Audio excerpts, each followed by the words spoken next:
சென்னை மக்களுடைய பெரும் பிரச்சனையா இன்னைக்கு ஒரு புது பிரச்சனை துவங்கி இருக்குது. இவங்களோட ஆட்சி ஆரம்பிச்சதுல இருந்தே டெய்லியும் இன்னைக்கு என்ன பிரச்சனையை உருவாக்குவாங்கன்ற நம்பிக்கையிலே தான் ஒவ்வொரு பொழுது விடிஞ்சிட்டு இருக்குது. அதுல விடிஞ்ச பொழுது இன்னைக்கு மக்களுக்கு பெரும் துயரத்தை கொடுத்துட்டு இருக்குது. அதுதான் கிளாம்பாக்கம் பேருந்து நிலையம். கோயம்பேடு இப்ப சென்னையோட நடுவுல அமைஞ்சிருக்கிறனால எல்லா மக்களும் ஈஸியா வந்து போறதுக்கு வசதியா இருந்தது. ஆனா இன்னைக்கு தெருக்கோடியில, அதாவது நகர கோடியில கொண்டு போய் கிளாம்பாக்கம் பேருந்து நிலையம் துவங்கப்பட்டு இன்னைக்கு எல்லா மக்களும் அந்த அந்த பேருந்து நிலையத்தை அடையிறதுக்கு மிகப்பெரிய அல்லல் படுறாங்க. இத பத்தி உங்களோட கருத்து என்ன? கிளாம்பாக்கம் பேருந்து நிலையம் யாராவது கேட்டாங்களா? மனு எழுதி போட்டாங்களா யாராவது? எங்களுக்கு முக்கியமாக நாங்கள் வெளியூர் செல்வதற்கு, நாங்கள் திருவிழாக்களுக்கு, மற்ற சுப நிகழ்ச்சிகளுக்கு அல்லது இறப்புக்கு நாங்கள் உடனடியாக செல்ல வேண்டும். எங்களுக்கு கோயம்பேடு பேருந்து நிலையம் போதுமானதாக இல்லை. அதனால் எங்களுக்கு கிளாம்பாக்கத்தில் பேருந்து நிலையத்தை சரி பண்ணி கொடுங்க அப்படின்னு யாராவது மனு எழுதி போட்டு தான், ஒரு மனு இருந்ததுன்னா நான் அதுக்கு நான் ஒத்துக்கிறேன், மனு இருந்ததுன்னா. ஆனால் இந்த கிளாம்பாக்கம் பேருந்து நிலையம் எதுக்குன்னு நினைக்கிறீங்க? உங்களுக்கு தெரியுமா எதுக்குன்னு? ஏன் இந்த கிளாம்பாக்கம் பேருந்து நிலையத்தை அவசர அவசரமாக கட்டி திறந்தார்கள் தெரியுமா உங்களுக்கு? லூலு தெரியுமா உங்களுக்கு? லூலுன்னு ஒரு இது தெரியுமா? ஆமா, கேரளாவில். அது வெளிநாட்டு பெரிய நிறுவனம். அதை நம்ம கோயம்பேட்டில் அதை கொண்டு வர போறாங்க. அதனால தான் இந்த கிளாம்பாக்கம் பேருந்து நிலையத்தை இவர்கள் உருவாக்குனாங்க. கேட்டா என்ன சொல்றாங்க? ஜெயலலிதா தான் அடிக்கல் நாட்டினது. நாங்க அதை ஒரு 20 கோடி செலவு பண்ணி. யார் சொல்றது? எனக்கு ரொம்ப இந்த காமாட்சி நாயுடுன்னு ஒருத்தன் இருக்கிறான். முத்தி போன பைத்தியம், வைத்தியம் பார்க்க முடியாத பைத்தியமா இருக்கிறான் அவன். மக்களை திட்டுறான், இயற்கையை திட்டுறான். இந்த இயற்கைக்கு அறிவே இல்லைங்கிறான். அவன்லாம் எப்படி தான் இந்த ஆளுங்க பேட்டி எடுக்கிறானுங்க, எப்படி கூப்பிடுறானுங்க, கூப்பிட்டு எப்படி பேட்டி எடுக்கிறானுங்களே தெரியல. நம்ம ஆளுங்க வாய்க்கு வந்ததுலாம் பேசுறான். ஆமா, அதாவது மக்களுக்கு அறிவு கிடையாது. இந்த மக்களை ஓட்டு போட்டாங்க. பைத்தியக்காரா, இந்த மக்கள் தாண்டா ஓட்டு போட்டு ஸ்டாலினை முதலமைச்சர் ஆக்குறாங்க, கலைஞரை முதலமைச்சர் ஆக்குனாங்க. இன்னைக்கு இருக்கிற சின்னவர் சொல்லிட்டு திரியுறீங்களே, அவரு உதயநிதி ஸ்டாலின், அவரை விளையாட்டுத்துறை நலன் சார்ந்த இதுக்கு அவரை அமைச்சர் ஆக்கினது எல்லாமே மக்கள்டா. இது கூட சின்ன விஷயம் கூட தெரிய. அறிவுகட்ட முட்டாள் நீ. எங்க பார்த்தாலும் உக்காந்துட்டு வாய் கீழே ஒன்னெல்லாம் பார்க்கிற போது எனக்கு கோபம் தான் வருது. எங்க இருந்த நீ? நான் 25 ஆண்டு காலமாக தமிழ்நாட்டுடைய அரசியலிலே நான் இருந்து கொண்டிருக்கிறேன்.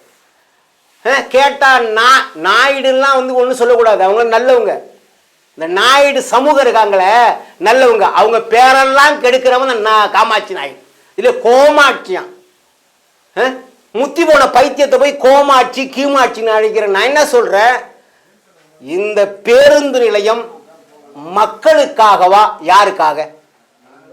சரி, இன்னொன்று கேள்வி கேட்கிறேன் அவன்கிட்ட. கோமாட்சி கிட்ட ஒரு கேள்வி கேட்கிறேன்.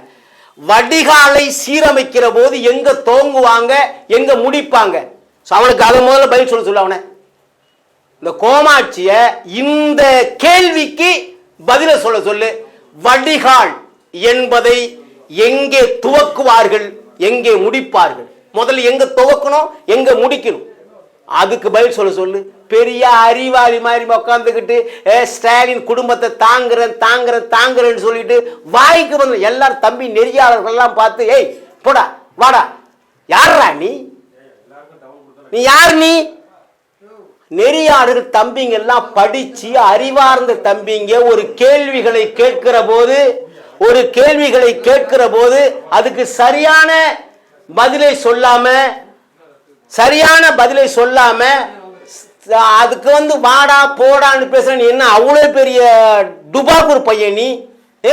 மரியாதைங்கிறது உனக்கு ஒண்ணு தெரியுதா? உனக்கு தம்பிங்க எல்லாம் படிச்சு கல்லூரி படிச்சு முடிச்சிட்டு அறிவார்ந்த தம்பிங்க இந்த நாட்டினுடைய நிலைப்பாட்டை மக்களுக்கு தெரியப்படுத்த வேணும் உன்கிட்ட கேள்வி கேட்டா பதில் இருந்தா சொல்லு, பதில் தெரியலையா நீ போவாடா விவாதத்துக்கு.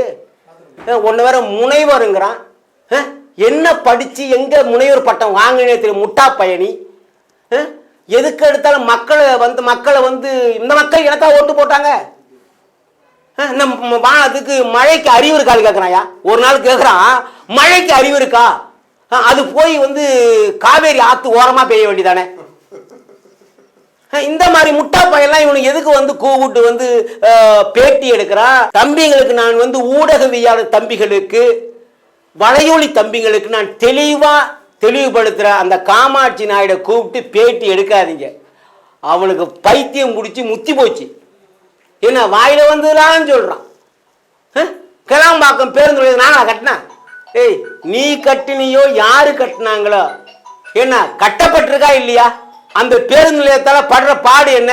கோயம்பேடு பேருந்து நிலையம் சென்னை மாநகரத்தினுடைய மத்தியில் இருக்கிற நடுவில் இருக்கு. இங்கே இருந்து பழவேற்காட்டில் இருந்து வருகிற மக்கள், தாம்பரத்தில் இருக்கிற மக்கள், வெளியூர் போகிற மக்கள் எல்லாரும் வந்து 25 கிலோமீட்டர் 30 கிலோமீட்டர் இடைவெளியில இருக்கு, தூரத்தில் இருக்கு.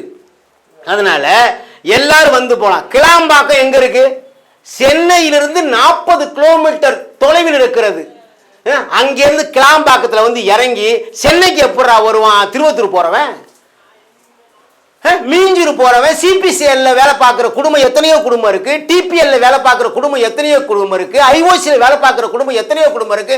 இவன்லாம் எப்படி போவான்? இந்த பேருந்து நிலையமே தமிழ்நாட்டு மக்களுக்கும் சென்னையில் வாழ்கிற மக்களுக்கும் தேவையில்லாத பேருந்து நிலையம். அதை கேட்ட நாங்களா கட்டணும்? டேய் நீங்க கட்டினீங்க இல்ல வந்து ஜெயலலிதா கட்டிச்சு, அது பிரச்சனை இல்லை. அதனுடைய சாதகம் என்ன பாதகம் என்ன அதுதான் ஒண்ணு கேட்கறாங்க. அதுக்கு பதில் சொந்தா செய்யி. இல்ல சத்தம் காட்டாம இந்த ஒரு பக்கத்து பெரிய மீசை வச்சுக்கிறிய, அந்த மீசையை வழிச்சிருவாடா தயவு செய்யுது. பெரிய அறிவாளி மாதிரி நான் பார்த்துக்கிட்டே இருக்கிறேன். தேவையில்லாத பேசுது எல்லாம் தம்பிங்களை. எனக்கு ரொம்ப கோபம் வருது. தம்பிங்களை பேசுது எனக்கு கோபம் வருது.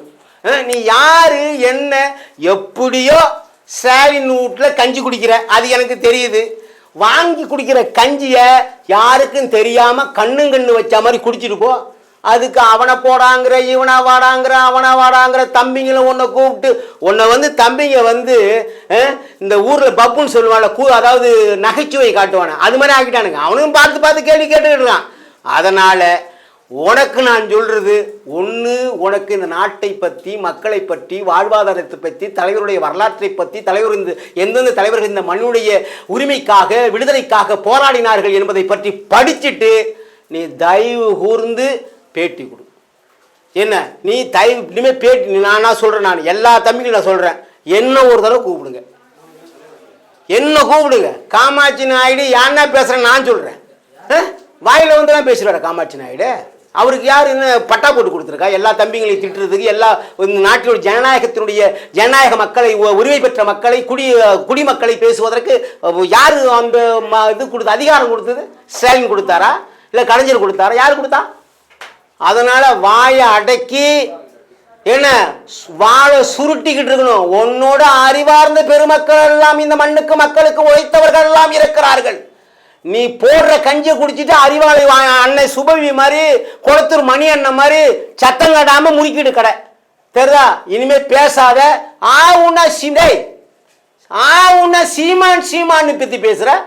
என் அண்ணனை பத்தி உனக்கு தெரியுமாடா முட்டா பையல? என் அண்ணனை பத்தி தெரியுமா உனக்கு? பேருந்தில் போகிற போது புத்தகம் படிப்பாரு, தூங்குகிற நாள் தவிர 24 மணி நேரத்தில் 3 மணி நேரம் தூங்குறாரு. என்ன பாக்கி 21 மணி நேரம் இந்த மண்ணினுடைய வரலாற்றை, மொழியை, பண்பாட்டை, இந்த மண்ணை எப்படி செதுக்க வேண்டும் என்பதை பற்றியே பேசிக் கொண்டிருக்கிற ஒரு ஒப்பற்ற அறிவாளியை பார்த்து சீமா பைத்தியம். நான் அப்பயே சொன்ன உடனே வைத்தியம் பார்க்க முடியாத பைத்தியம் நீ. ஏன் அண்ணனை போய் பைத்தியங்கிற? வாடா என்கிட்ட வாடா, முதல்ல முரசுகிட்ட வா. நீ ஜெயிச்சுட்ட அப்புறம் போல மற்றவங்கள்ட்ட. எங்க அண்ணனை போய் பைத்தியங்கிற? எனக்கு 53 வயசாகுதுடா முட்டாள், எனக்கு 53 வயசாகுது. திமுகவில் இருக்கிற மிகப்பெரிய தலைவர் கூட நீ எங்க கலந்தனே தெரியாது உனக்கு. நீ ஒரு அமைப்பு வச்சுட்டு அங்க ஜால்ரா போடுற. திமுகவில் இருக்கிற மிகப்பெரிய தலைவர்கள் நன்னில் நடராஜன், வெற்றி கொண்டான், தீப்பொறி தீப்பொறி ஆறுமுகம், புலவர் கோ ஆடரசு, தஞ்சை கூத்தரசன், சிங்கார சடையப்பன், சங்கு சுப்பிரமணியன் போன்றோர்களோடு நான் அரசியலில் இருந்தவன். வா என்கிட்ட ஆதாரம் காட்டுறேன், ஆதாரத்தை காட்டுறான். நான் ஆதாரம் காட்டுறேன். எங்கெங்க இருந்து யார்கிட்ட வைகோவை கூப்பிட்டு நாஞ்சி சம்பத்தை கூப்பிட்டு கேள்றா இது முரசனா யாருன்னு அவங்க சொல்லுவாங்க. பன்ருட்டி ராமச்சந்திரனை கூப்பிட்டு கேளு, அப்புறம் திருச்சி கூப்பா கிருஷ்ணனை கூப்பிட்டு கேளு, எல்லாரையும் கூப்பிட்டு கேளு. நீ யாரு? என் எல்லா பயனும் சரியில்லை. திராவிடம் இந்த மண்ணை தீக்கரையாக பார்க்கிறது, திராவிடம் தமிழர் மண்ணை கொளுத்த பார்க்கிறது என்கிற வெறுப்பின் காரணமாகத்தான் அண்ணன் சீமான் கூட நாங்கள் கைகோர்த்து நிற்கிறோம். இப்ப இல்ல, சாகிற வரை அந்த அறிவார்ந்த தலைவோடு தான் நிற்போம்.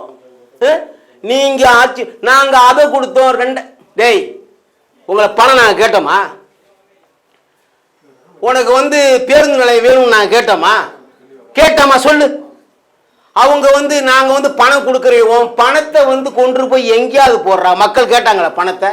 நீங்களா கொடுக்குறீங்க. எப்படி கொடுக்குறீங்க பணத்தை? நீங்க கேட்டா சொல்றான், அம்மாச்சி சொல்றான், நாங்கள் கொடுக்கிறோம், நாங்கள் 6000 ரூபாய் கொடுத்தோம், நாங்கள் கொடுக்க போகிறோம். டாய் உங்க அப்பா விட்டு பணமா இல்ல கலைஞருடைய அப்பா விட்டு பணமா சொல்லு. இதுக்கு பதில் சொல்றான், நாங்க கொடுக்கிறோம், நாங்க கொடுக்கிறோம், நான் ரவுடிங்கிற முட்டா பையல. பணம் யாவிட்டு பணம்டா? எங்களுடைய வரி பணம், மக்களுடைய வரி பணம். தண்ணி வரி, மின்சார வரி, ரோடு வரி, என்ன வணிக வரி, இதெல்லாம் நாங்கள் செலுத்துகிற பணத்தை எங்களுக்கு கொடுக்குறீங்க. அது மாத்தமா செய்றீங்க நீங்க. டேய் தமிழ்நாட்டுடைய இன்னைக்கு இந்தியாவுடைய கடன் தெரியுமாடா? இந்தியாவுடைய கடன் 150 லட்சம் கோடி. எங்களை ஆளை காட்டி தலைக்கு 2,64,000 வாங்கிட்டீங்க. எங்களை கடகாரன் ஆக்கி விட்டீங்க. நாங்க ஒப்ப விட்டு உங்க அம்மா வீட்டுல இருந்து எடுத்து கொடுக்குற மாதிரி நாங்க கொடுக்குறோங்கிற கடனை வாங்கி எங்களை கடன்காரனை ஆக்கி விட்டு என்ன நான் கொடுக்குறோங்கிற. என் பேர்ல, என் தம்பி பேர்ல, என் அண்ணன் பேர்ல, என் மாமன் பேர்ல, என் மச்சான் பேர்ல, என் அம்மா பேர்ல, என் பாட்டியார் பேர்ல 2,64,000 ரூபாய் இந்திய அரசாங்கம் கடன் பெற்றிருக்கிறது. கோமாச்சிய தெரியுமா உனக்கு? இது நான் உங்க அப்பா வீட்டுல இருந்து கலைஞருடைய அப்பா வீட்டுல இருந்து கொடுக்குற மாதிரி கொடுக்க சொல்ற பேசிக்கிட்டு இருக்க.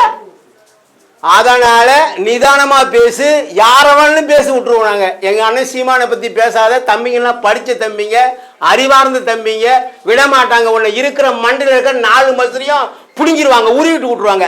பார்த்துக்க, நீ நிதானமா பேசு.